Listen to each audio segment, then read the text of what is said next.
Part II, Chapter 2 of Crime and Punishment by Fyodor Dostoevsky. And what if there's been a search already? What if I find them in my room? But here was his room, nothing and no one in it.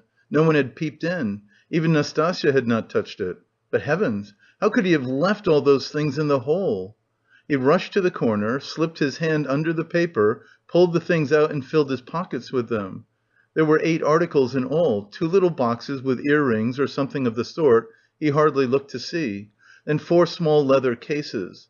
There was a chain too, merely wrapped in newspaper, and something else in newspaper that looked like a decoration. He put them all in the different pockets of his overcoat, and the remaining pocket of his trousers, trying to conceal them as much as possible. He took the purse too. Then he went out of his room, leaving the door open. He walked quickly and resolutely, and though he felt shattered, he had his senses about him. He was afraid of pursuit. He was afraid that in another half hour, another quarter of an hour perhaps, instructions would be issued for his pursuit, and so at all costs he must hide all traces before then. He must clear everything up while he still had some strength, some reasoning power left him. Where was he to go? That had long been settled. Fling them into the canal, and all traces hidden in the water, the thing would be at an end. So he had decided in the night of his delirium, when several times he had had the impulse to get up and go away, to make haste and get rid of it all. But to get rid of it turned out to be a very difficult task. He wandered along the bank of the Ekaterininsky Canal for half an hour or more, and looked several times at the steps running down to the water. But he could not think of carrying out his plan. Either rafts stood at the steps' edge and women were washing clothes on them, or boats were moored there and people were swarming everywhere. Moreover, he could be seen and noticed from the banks on all sides. It would look suspicious for a man to go down on purpose, stop, and throw something into the water. And what if the boxes were to float instead of sinking? And of course they would. Even as it was, every one he met seemed to stare and look round as if they had nothing to do but to watch him. Why is it? Or can it be my fancy, he thought. At last the thought struck him that it might be better to go to the Neva. There were not so many people there, he would be less observed, and it would be more convenient in every way. Above all, it was further off. He wondered how he could have been wandering for a good half hour, worried and anxious in this dangerous past, without thinking of it before. And that half hour he had lost over an irrational plan, simply because he had thought of it in delirium. He had become extremely absent and forgetful, and he was aware of it. He certainly must make haste. He walked towards the Neva along V Prospect, but on the way another idea struck him. Why to the Neva? Would it not be better to go somewhere far off, to the islands again, and there hide the things in some solitary place, in a wood or under a bush, and mark the spot perhaps? And though he felt incapable of clear judgment, the idea seemed to him a sound one. But he was not destined to go there. For coming out of V Prospect towards the square, he saw on the left a passage leading between 2 blank walls to a courtyard. On the right hand, the blank unwhitewashed wall of a 4-storied house stretched far into the court. On the left, a wooden hoarding ran parallel with it for 20 paces into the court, and then turned sharply to the left. Here was a deserted fenced-off place where rubbish of different sorts was lying. At the end of the court, the corner of a low, smutty stone shed, apparently part of some workshop, peeped from behind the hoarding. It was probably a carriage builder's or carpenter's shed. The whole place from the entrance was black with coal dust. Here would be the place to throw it, he thought. Not seeing anyone in the yard, he slipped in and at once saw near the gate a sink, such as is often put in yards where there are many workmen or cab drivers. And on the hoarding above had been scribbled in chalk the time-honored witticism, "Standing here strictly forbidden." This was all the better, for there would be nothing suspicious about his going in. Here I could throw it all in a heap and get away. Looking round once more, with his hand already in his pocket, he noticed against the outer wall, between the entrance and the sink, a big unhewn stone, weighing perhaps 60 pounds. The other side of the wall was a street. He could hear passers-by, always numerous in that part, but he could not be seen from the entrance, unless someone came in from the street, which might well happen indeed, so there was need of haste. He bent down over the stone, seized the top of it firmly in both hands, and using all his strength, turned it over.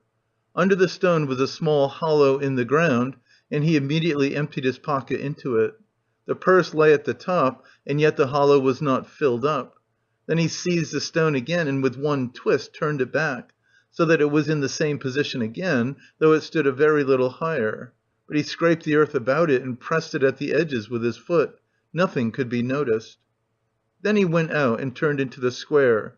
Again an intense, almost unbearable joy overwhelmed him for an instant, as it had in the police office. I have buried my tracks. And who can think of looking under that stone? It has been lying there most likely ever since the house was built, and will lie as many years more. And if it were found, who would think of me? It is all over. No clue. And he laughed. Yes, he remembered that he began laughing a thin, nervous, noiseless laugh, and went on laughing all the time he was crossing the square. But when he reached the K Boulevard, where 2 days before he had come upon that girl, his laughter suddenly ceased. Other ideas crept into his mind. He felt all at once that it would be loathsome to pass that seat on which, after the girl was gone, he had sat and pondered, and that it would be hateful, too, to meet that whiskered policeman to whom he had given the 20 kopecks. Damn him! He walked, looking about him angrily and distractedly. All his ideas now seemed to be circling round some single point, and he felt that there really was such a point, and that now, he was left facing that point, and for the first time indeed during the last 2 months.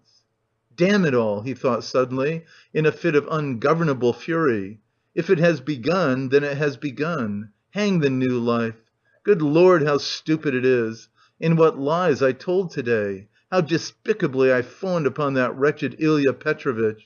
But that is all folly. What do I care for them all? And my fawning upon them? It is not that at all. It is not that at all. Suddenly he stopped. A new, utterly unexpected and exceedingly simple question perplexed and bitterly confounded him. If it all has really been done deliberately and not idiotically, if I really had a certain and definite object, how is it I did not even glance into the purse and don't know what I had there, for which I have undergone these agonies, and have deliberately undertaken this base, filthy, degrading business? And here I wanted at once to throw into the water the purse together with all the things which I had not seen either. How's that? Yes, that was so. That was all so. Yet he had known it all before, and it was not a new question for him, even when it was decided in the night without hesitation and consideration, as though so it must be, as though it could not possibly be otherwise. Yes, he had known it all, and understood it all. It surely had all been settled even yesterday at the moment when he was bending over the box and pulling the jewel cases out of it. Yes, so it was. It is because I am very ill, he decided grimly at last. I have been worrying and fretting myself, and I don't know what I am doing. Yesterday and the day before yesterday and all this time I have been worrying myself. I shall get well and I shall not worry. But what if I don't get well at all? Good God! How sick I am of it all! He walked on without resting. He had a terrible longing for some distraction, but he did not know what to do, what to attempt. A new overwhelming sensation was gaining more and more mastery over him every moment. This was an immeasurable, almost physical repulsion for everything surrounding him, an obstinate, malignant feeling of hatred. All who met him were loathsome to him. He loathed their faces, their movements, their gestures. If anyone had addressed him, he felt that he might have spat at him or bitten him. He stopped suddenly, on coming out on the bank of the Little Neva, near the bridge to Vassilyevsky Ostrov. Why, he lives here in that house, he thought. Why, I have not come to Razumihin of my own accord. Here, it's the same thing over again. Very interesting to know, though. Have I come on purpose, or have I simply walked here by chance? Never mind. I said the day before yesterday that I would go and see him the day after. Well, and so I will. Besides, I really cannot go further now. He went up to Razumihin's room on the 5th floor. The latter was at home in his garret, busily writing at the moment, and he opened the door himself. It was 4 months since they had seen each other. Razumihin was sitting in a ragged dressing gown, with slippers on his bare feet, unkempt, unshaven, and unwashed. His face showed surprise. "Is it you?" he cried. He looked his comrade up and down. Then, after a brief pause, he whistled. "As hard up as all that? "Why, brother, you've cut me out," he added, looking at Raskolnikov's rags. "Come, sit down, you are tired, I'll be bound." And when he had sunk down on the American leather sofa, which was in even worse condition than his own, Razumihin saw at once that his visitor was ill. "Why, you are seriously ill, do you know that?" He began feeling his pulse. Raskolnikov pulled away his hand. "Never mind," he said, "I have come for this. I have no lessons. I wanted... but I don't really want lessons." "But I say, you are delirious, you know," Razumihin observed, watching him carefully. "No, I am not." Raskolnikov got up from the sofa. As he had mounted the stairs to Razumihin's, he had not realised that he would be meeting his friend face to face. Now in a flash he knew that what he was least of all disposed for at that moment was to be face to face with anyone in the wide world. His spleen rose within him. He almost choked with rage at himself as soon as he crossed Razumihin's threshold. "Good-bye," he said abruptly, and walked to the door. "Stop, stop, you queer fish!" "I don't want to," said the other, again pulling away his hand. "Then why the devil have you come? Are you mad, or what? Why, this is almost insulting. I won't let you go like that." "Well then, I came to you because I know no one but you who could help, to begin, because you are kinder than anyone, cleverer, I mean, and can judge, and now I see that I want nothing. Do you hear? Nothing at all, no one's services, no one's sympathy. I am by myself, alone. Come, that's enough, leave me alone." "Stay a minute, you sweep. You are a perfect madman. As you like, for all I care. I have no lessons, d'you see, and I don't care about that, but there's a bookseller, Heruvimov, and he takes the place of a lesson. I would not engage him for 5 lessons. He's doing publishing of a kind, and issuing natural science manuals, and what a circulation they have! The very titles are worth the money. You always maintained that I was a fool, but by Jove, my boy, there are greater fools than I am. Now he is setting up for being advanced, not that he has an inkling of anything, but of course I encourage him. Here are 2 signatures of the German text, in my opinion, the crudest charlatanism. It discusses the question, 'Is woman a human being?' and of course triumphantly proves that she is. Heruvimov is going to bring out this work as a contribution to the woman question. I am translating it. He will expand these 2½ signatures into 6, we shall make up a gorgeous title half a page long, and bring it out at half a rouble. It will do. He pays me 6 roubles a signature, it works out to about 15 roubles for the job, and I've had 6 already in advance. When we've finished this, we're going to begin a translation about whales, and then some of the dullest scandals out of the second part of Les Confessions we have marked for translation. Someone has told Heruvimov that Rousseau was a kind of Radishov. You may be sure I don't contradict him, hang him. Well, would you like to do the second signature of 'Is woman a human being?' If you would, take the German and pens and paper. All those are provided, and take 3 roubles. For as I have had 6 roubles in advance on the whole thing, 3 roubles come to you for your share. And when you have finished the signature, there will be another 3 roubles for you. And please don't think I'm doing you a service, quite the contrary. As soon as you came in, I saw how you could help me.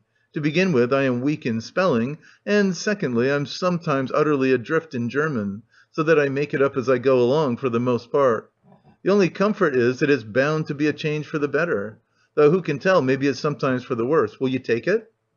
Raskolnikov took the German sheets in silence, took the 3 roubles, and without a word went out. Razumihin gazed after him in astonishment. But when Raskolnikov was in the next street, he turned back, mounted the stairs to Razumihin's again, and laying on the table the German article and the 3 roubles, went out again, still without uttering a word. "Are you raving or what?" Razumihin shouted, roused to fury at last. "What farce is this? You'll drive me crazy too. What did you come to see me for, damn you?" "I don't want translation," muttered Raskolnikov from the stairs. "Then what the devil do you want?" shouted Razumihin from above. Raskolnikov continued descending the staircase in silence. "Hey there! Where are you living?" No answer. "Well, confound you then!" For Raskolnikov was already stepping into the street. On the Nikolaevsky Bridge he was roused to full consciousness again by an unpleasant incident. A coachman, after shouting at him 2 or 3 times, gave him a violent lash on the back with his whip, for having almost fallen under his horse's hoofs. The lash so infuriated him that he dashed away to the railing (for some unknown reason he had been walking in the very middle of the bridge in the traffic). He angrily clenched and ground his teeth. He heard laughter, of course. Serve him right. A pickpocket, I dare say. Pretending to be drunk for sure, and getting under the wheels on purpose, and you have to answer for him. It's a regular profession, that's what it is. But while he stood at the railing, still looking angry and bewildered after the retreating carriage, and rubbing his back, he suddenly felt someone thrust money into his hand. He looked. It was an elderly woman in a kerchief and goatskin shoes, with a girl, probably her daughter, wearing a hat, and carrying a green parasol. "Take it, my good man, in Christ's name." He took it, and they passed on. It was a piece of 20 kopecks. From his dress and appearance they might well have taken him for a beggar asking alms in the streets, and the gift of the 20 kopecks he doubtless owed to the blow, which made them feel sorry for him. He closed his hand on the 20 kopecks, walked on for 10 paces, and turned facing the Neva, looking towards the palace. The sky was without a cloud, and the water was almost bright blue, which is so rare in the Neva. The cupola of the cathedral, which is seen at its best from the bridge about 20 paces from the chapel, glittered in the sunlight, and in the pure air every ornament on it could be clearly distinguished. The pain from the lash went off, and Raskolnikov forgot about it. One uneasy and not quite definite idea occupied him now completely. He stood still, and gazed long and intently into the distance. This spot was especially familiar to him. When he was attending the university, he had hundreds of times, generally on his way home, stood still on this spot, gazed at this truly magnificent spectacle, and almost always marvelled at a vague and mysterious emotion it roused in him. It left him strangely cold. This gorgeous picture was for him blank and lifeless. He wondered every time at his sombre and enigmatic impression, and mistrusting himself, put off finding the explanation of it. He vividly recalled those old doubts and perplexities, and it seemed to him that it was no mere chance that he recalled them now.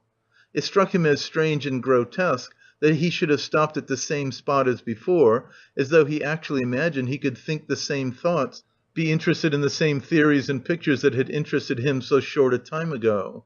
He felt it almost amusing, and yet it wrung his heart. Deep down, hidden far away out of sight, all that seemed to him now. All his old past, his old thoughts, his old problems and theories, his old impressions, and that picture and himself, and all. He felt as though he were flying upwards, and everything were vanishing from his sight. Making an unconscious movement with his hand, he suddenly became aware of the piece of money in his fist. He opened his hand, stared at the coin, and with a sweep of his arm flung it into the water. Then he turned and went home. It seemed to him he had cut himself off from everyone and from everything at that moment. Evening was coming on when he reached home, so that he must have been walking about 6 hours. How and where he came back he did not remember. Undressing, and quivering like an overdriven horse, he lay down on the sofa, drew his greatcoat over him, and at once sank into oblivion. It was dusk when he was waked up by a fearful scream. Good God, what a scream! Such unnatural sounds, such howling, wailing, grinding, tears, blows, and curses he had never heard. He could never have imagined such brutality, such frenzy. In terror he sat up in bed, almost swooning with agony. But the fighting, wailing, and cursing grew louder and louder, and then to his intense amazement he caught the voice of his landlady. She was howling, shrieking, and wailing, rapidly, hurriedly, incoherently, so that he could not make out what she was talking about. She was beseeching, no doubt, not to be beaten, for she was being mercilessly beaten on the stairs. The voice of her assailant was so horrible from spite and rage that it was almost a croak. But he, too, was saying something, and just as quickly and indistinctly, hurrying and spluttering. All at once Raskolnikov trembled. He recognized the voice. It was the voice of Ilya Petrovitch. Ilya Petrovitch here, and beating the landlady? He is kicking her, banging her head against the steps. That's clear. That can be told from the sounds, from the cries and the thuds. How is it? Is the world topsy-turvy? He could hear people running in crowds from all the stories and all the staircases. He heard voices, exclamations, knocking, doors banging. But why? Why, and how could it be, he repeated, thinking seriously that he had gone mad. But no, he heard too distinctly. And they would come to him then next, for no doubt it's all about that, about yesterday. Good God! He would have fastened his door with the latch, but he could not lift his hand. Besides, it would be useless. Terror gripped his heart like ice, tortured him and numbed him. But at last all this uproar, after continuing about 10 minutes, began gradually to subside. The landlady was moaning and groaning, Ilya Petrovitch was still uttering threats and curses. But at last he too seemed to be silent, and now he could not be heard. "Can he have gone away? Good Lord!" "Yes, and now the landlady is going too, still weeping and moaning, and then her door slammed, now the crowd was going from the stairs to their rooms, exclaiming, disputing, calling to one another, raising their voices to a shout, dropping them to a whisper. There must have been numbers of them, almost all the inmates of the block. But, good God, how could it be? And why? Why had he come here? Raskolnikov sank worn out on the sofa, but could not close his eyes. He lay for half an hour in such anguish, such an intolerable sensation of infinite terror as he had never experienced before. Suddenly a bright light flashed into his room. Nastasya came in with a candle and a plate of soup. Looking at him carefully and ascertaining that he was not asleep, she set the candle on the table and began to lay out what she had brought: bread, salt, a plate, a spoon. "You've eaten nothing since yesterday, I warrant. You've been trudging about all day, and you're shaking with fever." "Nastasya, what were they beating the landlady for?" She looked intently at him. "Who beat the landlady?"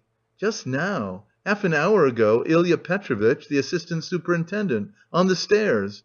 Why was he ill-treating her like that, and... why was he here?" Nastasya scrutinised him, silent and frowning, and her scrutiny lasted a long time. He felt uneasy, even frightened at her searching eyes. "Nastasya, why don't you speak?" he said timidly at last in a weak voice. "It's the blood," she answered at last softly, as though speaking to herself. "Blood? What blood?" he muttered, growing white and turning towards the wall. Nastasya still looked at him without speaking. "Nobody has been beating the landlady," she declared at last, in a firm, resolute voice. He gazed at her, hardly able to breathe. "I heard it myself. I was not asleep. I was sitting up," he said, still more timidly. "I listened a long while. The assistant superintendent came. Everyone ran out on to the stairs from all the flats." "No one has been here. That's the blood crying in your ears. When there's no outlet for it and it gets clotted, you begin fancying things. Will you eat something?" He made no answer. Nastasya still stood over him, watching him. "Give me something to drink, Nastasya." She went downstairs and returned with a white earthenware jug of water. He remembered only swallowing one sip of the cold water and spilling some on his neck. Then followed forgetfulness. End of Part 2, Chapter 2.